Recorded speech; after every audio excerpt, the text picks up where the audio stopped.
이제 초대교회 대선회가 교회가 이제 초대교회 아닙니까? 이제 초대교회 그러면 막 성령으로 충만하고 뜨겁고 그걸 상상하는데 그렇지 않습니다. 초대교회는 굉장히 어린아이 같은 교회, 위태위태한 교회 그런 교회죠. 왜냐하면 고대 사회가 그 우상을 숭배하던 사회입니다. 신이 없는 사회예요. 신이 없는. 특히 헬레니즘 문화 아래 있던 고린도, 이 그리스 지방은 그 신이 없는 대신에 거기 헬레니즘 문화가 지배해가지고 우상 숭배가 극심하던 그런 나라죠. 그 나라죠. 우리나라도 이제 복음이 들어오기 전에 선교사들이 써놓은 글이나 찍어놓은 사진들 보면은 이게 나란가 싶을 정도로 그 사람들의 어떤 삶이라든가 그런 것들이 뭐 엉망진창이 같더라. 엉망진창. 표정만 보더라도 이 사람이라는 동물이구나. 미안하지만 조상들에 대해서 그런 그러니까 왕이 온 국민을 그냥 노예로 삼다시피 한 그런 나라네요. 그런 나라. 그리고 일반 백성들은 그냥 우상 숭배에 찌들어 있는 미신에 찌들어 있는 그런 나라. 예. 인도에는 그 우상 인도의 인구가 14억이 넘는데 그 우상이 3억 5천 정도 된답니다. 3억 5천. 예. 우상이 어마어마하죠. 그래서 인도에 가보신 분들은 아시겠지만 많은 인도 사회 자체가 이게 나란가 할 정도로 막 뒤죽박죽이고 그냥 이게 정말 이런 데서 어떻게 살까 할 정도로 물론 그들은 자기들 나름대로 질서를 지키고 살아오고 있겠지만 그런 생각이 들어요. 그래서 옛날에 선교사 따라 인도에 갔다가 방글라데시로 비행기 타고 넘어갈 때 한 이야기가 아직도 기억나는데 이 방글라데시는 가면은 그래도 여기는 신이 하나여서 조금 다를 겁니다. 그래요. 방글라데시는 가난하지만은 어쨌든 신이 하나예요. 인도보다는 약간 질서가 잡힌 것 같아요. 질서가 그 이슬람 국가네요. 이슬람 국가. 근데 이슬람 국가의 신이라고 하는 알라, 이슬람 그 교리 자체도 이게 또 기독교의 흉내를 내서 뒤죽박죽이죠. 어떤 도덕 윤리적인 철학 그런 가치가 별로 없습니다. 상당히 무질서하고, 예. 가진 사람이 모든 것을 막 휘두르는 그런 나라죠. 예. 그러다 보니까 거기도 그 선교사를 이야 들으면 그 본질에서 벗어나는 것이 굉장히 힘든 나라예요. 본질에서. 예. 정말 예수님 오시기 전까지도 변화가 안 일어날 것 같은 그런 나라들, 그런 나라들이. 이 고대 헬라 문명의 그 지배를 받고 있던 이 그리스 지방도 이 별반 다르지 않습니다. 예, 초대 교회들이 우상 숭배로 찌들어 있는 그 사회에서 이제 예수를 믿은 사람들이 등장해서 들어온 거예요. 근데 이들이 교회 안에 들어오니까 자기들이 살던 그 사회의 어떤 습성 그대로 가지고 들어온 겁니다. 그대로 가지고. 그래서 고린도 교회도 막 혼란스럽고 어, 그래서 바울 서신서에 항상 등장하는 이야기가 성적인 타락 문제입니다. 도덕적이고 성적인 타락 문제. 예. 그러니까 사회에서 하던 습관들이 그대로 교회 와서 그 할렐루야 하고 아멘 하면서도 그대로 하고 있다는 거예요. 그대로 하고 있다. 예. 그래서 주 예수 안에서 너에게 구하고 건면하는 너희가 마땅히 어떻게 행하며 하나님을 기쁘시게 할 수 있는지 우리에게 배웠다. 우리가 가르쳤다. 좀 많이 힘써라. 좀 노력 좀 해라. 노력 좀 해라. 우리가 주 예수로 말미암아 너희에게 무슨 명령으로 준 것을 너희가 아느니라. 명령을 했지 않느냐? 그 알지? 그게 뭐니? 하나님의 뜻은 너희의 거룩함이다. 예, 거룩하게 살아야 된다. 거룩하게 살아야 된다. 예. 이 거룩함이라고 하는 것이 이제 성화입니다. 거룩함.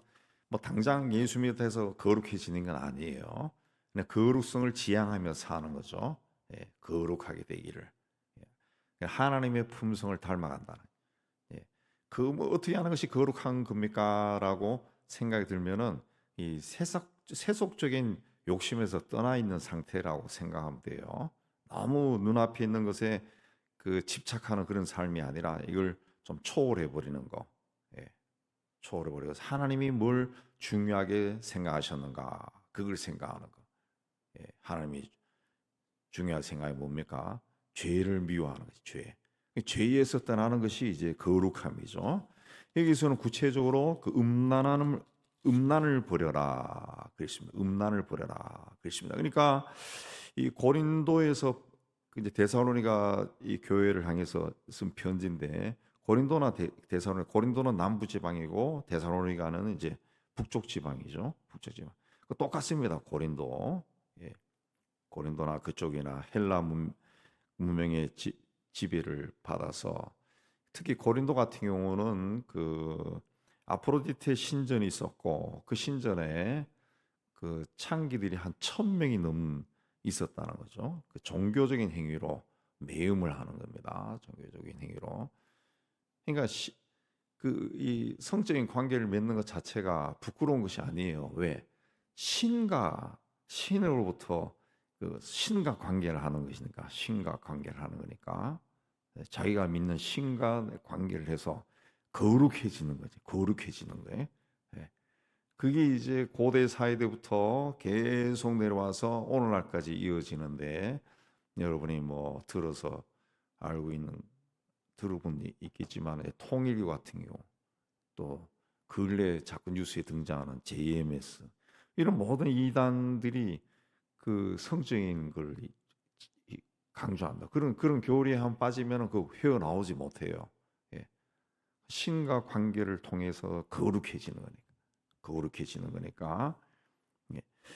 그래서 그것에 이제 영향을 받은 겁니다. 그래서 이제 데살로니가의 교회에 그런 이야기가 각각 사절에도 거룩함과 존귀함으로 아내를 대하라. 그러니까 아내를 그렇게 대하지 않았다는 거죠. 이방인 개종자들이 다 데살로니가가 이방 그 곳이죠. 뭐 유대인들도 아니고. 그러니까 거기 이방 세계에 우상을 섬기던 사람들이 예수를 믿고 교회 안에 들어왔는데 그 자기 저쪽 믿지 않았을 때 그 사회 속에 있을 때 생활 습관이 그대로 있다는 거예요. 그 아내를 거룩함과 존경함으로 대하지 않았다는 거죠. 또 그 5절에 세교를 따르지 말라. 아주 그런 세교를 따랐다는 거죠. 이 일에 또 6절에 분수를 넘어 형제를 해하지 말라. 그 형제를 해한다라고 하는 것은 다른 사람의 아내를 범하는 겁니다. 다른 사람의 아내를 탐하는 거예요. 탐하고 범하는. 그러니까 이 그 가정 자체가 이 가정이 아닌 거죠. 그러니까 헬라의 사회에서 당시에 유행하던 표가 자꾸 잊어버렸는데 여하튼 아내는 자식을 낳는 도구고 그 다음에 또 이 바깥에 애인이 있고 또 누가 있고 그 세 종류가 있다며 세 종류. 네. 그러니까 아내를 그렇게 안 대했다는 거죠. 그냥 자식을 낳는 도구로 대하고 그 다음에 그 자기 어떤 다른 관계를 위해서 또 2명의 그 존재가 또 있다는 거죠. 네. 그러다 보니까 분수를 넘어서 형제를 해야 하는 타인의 아내를 취하는 그런 일들이 있었다. 그런 일. 그래서 우리가 너에게 미리 말하고 증언한 것 같이 이 모든 일에 주께서 신원하여 주신다. 신원이라 하는 말은 그 필신의 원통할 원인데 원통한 일을 풀어준다는 겁니다. 원통한 일을 풀어준다. 그러니까 이 사회에 그 원통한 일이 많았다는 거지. 원통한 일. 예. 막 그 성적인 관계 그런 걸 통해 가지고 어떤 다른 사람의 아내와의 어떤 그런 관계 이런 걸 통해 가고 막 사회 전반에 이 사람들끼리 그 다툼도 많고 이 한이 막 많았다. 그래서 이걸 하나님이 풀어주신다. 다 듣고 그 원통함을 풀어줄 때가 온다는 거죠. 다르게 하면은 심판한다는 거예요. 하나님이 심판한다. 그런 악하고 더러운 일을 행한 자들은 하나님이 신원한다. 반드시 심판할 것이다. 7절에 하나님이 우리를 부르시면 부정하게 하심이 아니요 거룩하게 하심. 여기서 부정이라 하는 것도 그 음란함에 통하는 겁니다. 그러므로 저버리는 자는 사람을 저버림을 아니요 저버린다는 것은 뭘 저버리느냐? 예, 거룩하게 사는 것을 거절한다는 거죠. 예. 그렇게 거룩하게 살지 않으면은 너희들에게 성령을 주신 하나님을 거절하는 것이다. 거절하시는 것이다. 한 시대의 문화는 그 시대를 살아가는 사람들에게 알게 모르게 영향을 줍니다. 영향을 줘. 오늘 우리 교회를 다니는 사람들도 우리 사회에 영향을 받습니다. 늘 듣고 보고 하는 것이 그런 일이기 때문에 논쟁거리가 그런 일, 뉴스가 막 그런 거리고 막 그러죠. 예. 오늘 우리 사회도 그 표현, 또 예술, 아름다움, 또 그 개인의 자유, 인권 이런 그 미명 아래 사회 곳곳에 그런 것들이 막 스며들어가 있습니다. 스며들어. 예. 몇 년 전부터 뭐 이런 이야기 좀 그렇지만은 리깅스러워하는 것을 막 이 여인들이 젊은 사람들이 입고 막 돌아다니고 하는데 이 등산가도 그걸 입고 올라오더라고 등산가도.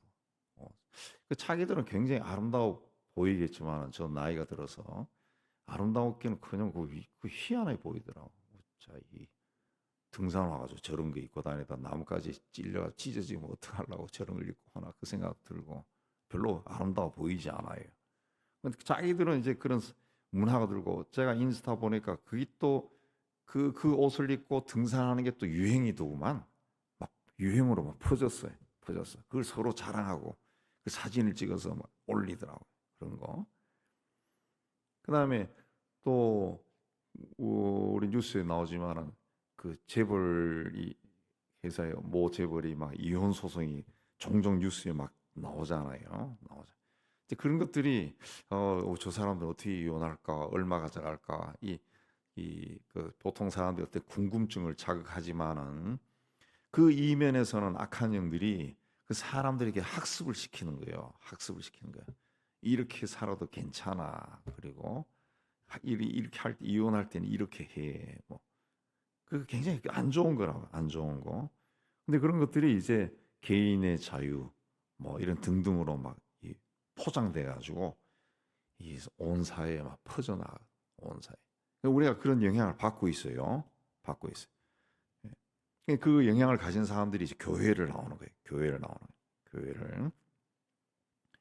그래서 제가 그 우리 목사님들끼리 만났을 때 이야기도 많이 듣지만은 이 교회 안에도 그 젊은 층들이 굉장히 그런 면에 자유롭다네. 성적으로 자유로워서. 예. 심지어는 동성애하는 애들도 있다는 거예요. 교회 안에도 말은 안 하지만 다 안다는 거예요. 목사님들이 보고 다 보고 대화를 해보면은 그거 안다는 거지. 안다는 거지. 저놈은 저거다. 그래 안다는 거죠. 그런 것들이 이제 사회의 어떤 영향이라 사회 영향. 우리 사회가 인권 하면서 제가 언젠가도 이야기했지만 어느 구에서는 그 진보적인 구청장이 등장하면서 청소년들에게 동성애하는 법을 가르쳤다 그러잖아요. 청소년 문화관에서 그런 강좌를 열어가지고 사랑하는 법 해가지고 예, 그런 걸 가르친다. 그게 굉장히 아름답다고. 그 동성애는 표현을 뭘로 합니까? 무지개 색깔 아니에요. 무지개 얼마나 아름다워. 그냥 아름답다고 표현하는 거예요. 아름답다. 또 한편으로는 그 하나님이 이제 그 홍수로 심판하지 않겠다고 약속한 게 무지개 띄워준 거 아니에요. 그러니까 이거 해도 하나님은 우리를 심판하지 않는다. 뭐 이런 메시지가 있겠죠. 그런 영향을 자꾸 받으니까 그 정상적으로 남녀가 만나서 마음이 끌리고 사랑하는 것도 쉽지 않은 건데 그 호기심이 자꾸 생기는 거죠. 호기심이. 이렇게 하면 어떨까? 호기심이 생기는 거예요. 자꾸 빠지는 거예요. 그게 이 사회의 영향을 오늘날 모든 사람이 다 받고 어, 교회 안에 있는 사람들도 그 영향을 받는 거죠. 예. 그리고 뭐 우리의 스팸이 얼마나 많이 날라옵니까? 예. 저도 그래서 스팸을 통해 가지고 새로 정보를 얻는 게 적지 않아요. 적지 않아. 스팸이 들어와서 이게 뭐야 하고 클릭했다가 아주 막 이상한 만화들도 막 날라오고 그냥 예. 뭐 이상한 게 막 많다고. 예. 거의 우리 사회가 이렇게 돌아가나 할 정도로 그다음에 뭐 이 사기 치는 것도 막 종류가 엄청나게 많잖아요. 엄청 그런 것들이 이제 교회 안에 들어오고 그 호기심 가지고 클릭하고 이래 보면은 요렇게도 사네. 거기에 나에게 이제 학습이 되는 거예요. 학습이 되는 거예요. 그러다 보면은 예수 믿는다 하면서도 사기도 치고 거짓말도 하고 교묘하게 빠져나가려고 하고 거룩성에서 자꾸 벗어나는 거예요. 거룩성에서 벗어나는. 예. 하나님은 하나님께서 우리를 부르신 목적이 우리를 거룩하게 하기 위한 겁니다. 하나님이 우리를 부르시면 부정하게 하심이 아니요 거룩하게 하심이니 그랬습니다. 거룩하게 사는 것을 거절하는 것은 성령을 주신 하나님을 거절하는 것과 똑같다 그랬습니다. 98절에 그러나 형제 사랑에 대해서는 쓸 것이 없다. 왜? 대성의 사람들이 잘하고 있다는 거죠. 그래서 너희가 마게도냐 모든 형제에 대하여 가연 이것을 행하노라. 그 마게도냐 지방에 있는 모든 사람들에 대해서 정말 데살로니가 교인들이 잘하고 있다는 거죠. 더 그렇게 사시오 그랬습니다. 또 11절에서는 조용히 자기 일을 하고 너희 손으로 일하기를 힘써라 그랬습니다. 예. 그 성도들 가운데 아직도 그 예습관을 예습관에서 벗어나지 못하고 무절제한 삶을 사는 사람들이 있었다는 거죠. 여전히 그런 사람들에게 좀 절제하고 크리스천이라면은 땀을 흘리면서 노동을 하라는 거죠. 일을 하라는 거죠. 그렇게 해서 자기 일을 하고 너희 손으로 일하기를 힘쓰고 또 외인 밖 사람에 대해서는 단정히 하고 궁핍하게 살지 말라 그랬습니다. 그 초대교회 시절에 복음이 전해지면서 예수께서 오신다 그런 말도 이제 전해지니까 믿는 사람들 가운데서 예수님이 오신다는데 뭐 더 이상 일할 필요가 뭐 있냐 오늘 내일 오실지도 모르는데 노는 사람들이 있었다는 노는 사람들. 그래서 부유한 크리스천들에게 빌붙어서 사는 사람들이 있었다. 그러지 말고 자기 일을 해라는 거죠. 너희 손으로 열심히 일을 해라. 할 수 있으면은 일을 해서 네 밥벌이는 하라. 궁핍하지 하게 살지 말라. 그랬습니다. 그래서 이어서 예수의 그 재림에 대해서 이야기하는 겁니다. 예수의 재림에 대해서 데살로니가 성도들에게 예수의 재림은 굉장히 그 관심이 컸습니다. 예수의 재림에 대해서 관심이 굉장히 컸어요. 그래가지고 그 앞쪽에도 이야기했지만은 노는 사람들이 있었다는 거죠. 이제 오늘 오는데 뭐 하냐. 옛날에 이장립 씨가 92년도에 예수님이 재림한다 그래가지고 온 사회가 한번 난장판이 된 적이 있었잖아요. 그때도 사람들이 그 직장을 떠나가고 거기 막 몰려들어가지고 그 집단 생활을 하고 막 그렇게 했다. 지금 그 우리 사회는 잘 안 알려졌는데 지금 또 저 강원도 어느 지역, 경상도 어느 지역, 또 전라도 어느 지역에 그 깊은 곳에 들어가서 집단 생활하는 그 사이비 이단들이 있습니다. 수백 명씩들이 그렇게 집단 생활합니다. 많은 데는 1,000명이 넘더라고. 1,000명이 넘다. 들어가는 길목 통제하고. 근데 그게 이제 종교이기 때문에 그 신고를 해도 경찰이 수사를 안 해요. 우리나라는 그 이상한 그런 것들이 있더라고. 그런 것들. 나중에 사고 터지면 이제 뭐 신문에 뉴스는 등장하겠지만은 그런 집단이 우리나라에도 꽤 많습니다. 여러분이 몰라서 그렇지. 꽤 많아요. 꽤 많아. 굉장히 우리 사회가 이 어떤 내부적으로 하면 굉장히 위험한 요소가 많은 사회예요. 많은 사회. 그 데살로니가 성도들에게 자는 자들에 대해 너희가 알지 못함을 원하지 않은 자는 자, 죽은 사람들이죠. 죽은 성도. 예수의 재림과 죽은 사람의 부활에 대해서 이야기합니다. 데살로니가 교회에서는 죽은 성도들이 예수께서 재림하실 때 살아있는 성도처럼 영광에 참여할 수 있을까? 그 논란이 있었다는 거죠. 거기에 대해서 바울은 재림할 때 죽은 성도의 부활이 있고 다시 살아나고 그들도 예수님의 재림에 참여할 것이다. 영광에 참여한다는 거죠. 그 예수께서 다시 죽었다가 다시 살아나심을 믿을진데 예수 안에서 자는 자들도 하나님이 그와 함께 데리고 오시리라. 그렇게 이야기합니다. 그래서 15절에 주께서 강림하실 때까지 우리 살아남아 있는 자도 자는 자보다 결코 앞서지 못하리라. 똑같다는 거예요. 우리 살아남아서 그 죽은 사람들은 또 초라해지고 우리 살아남아 있는 사람들이 예수님이 재림하는 걸 눈으로 보니까 영광이 다하고 그가 아니다. 그랬습니다. 주께서 호령과 천사장의 소리와 하나님의 나팔 소리로 친히 하늘로부터 강림하시니 그리스도 죽은 사람들이 먼저 일어나고 그 후에 우리 살아남은 자를 또 그들과 함께 구름소로 끌어올려 공중에서 주를 영접하게 하시리니 그리하여 우리가 항상 함께 있을 것이다. 그렇습니다. 15절에 좀 말씀이 헷갈릴 수 있습니다. 우리가 주의 말씀으로 너에게 이것을 말하노니 주께서 강림하실 때까지 우리 살아남아 있는 자도 자는 자보다 결코 앞서지 못할 것이다. 그렇습니다. 예. 살아있는 사람들이 죽은 자보다 앞서지 못한다는 게 무슨 말인가? 그러니까 아까 말씀드린 것처럼 죽은 사람들을 또 예수의 재림에 동참할 수 있을까? 죽었는데. 근데 예수님은 살아서 막 오고 계시고, 우린 살아있기 때문에 예수님 오신 걸 막 봐요. 그럼 죽은 사람들이 그걸 어떻게 경험할 수 있을까? 그렇게 대소론의 사람들이 생각했다는 거죠. 거기에 대해서 이제 이야기하는 겁니다. 죽은 사람들도 살아서 예수의 재림을 보는 사람들과 똑같이, 예, 우리 살아남아 있는 자도 자는 자보다 결코 앞서지 못하는, 똑같다는 거예요. 똑같이 영생을 누리게 된다. 영생을. 예수 안에서 다시 살아나서 우리와 똑같이 영생을 누린다. 그 예수 안에서 자는 자를 또 하나님이 그와 함께 데리고 오시리라. 이 말씀은 이미 죽은 사람이나 우리 살아있는 사람이나 예수 안에 있는 사람은 다 똑같이 천국에서 영생을 누리게 될 거다. 그랬습니다. 그 말씀입니다. 그래서 이 말로 서로 위로하라, 위로하라. 그랬습니다. 자, 우리의 삶은 이 세상으로 끝나는 것이 아닙니다. 가까운 사람이 세상을 떠날 때마다 천국에 있는 것은 아는데 믿는데 정말 이 사람이 천국에 갔을까? 나는 죽으면 어떻게 될까? 그 생각이 듭니다. 정말 천국에 있다고 믿는데 죽었을 때 정말 다른 데서 이야기하는 것처럼 내가 귀신이 돼가지고 구천을 떠도는 게 아닐까? 뭐 이런 생각도 들 수 있습니다. 그러나 그건 다 악한 영이 주는 거고 우리는 하나님이 주신 영생이다. 성경은 계속 그걸 이해합니다. 계속 이해.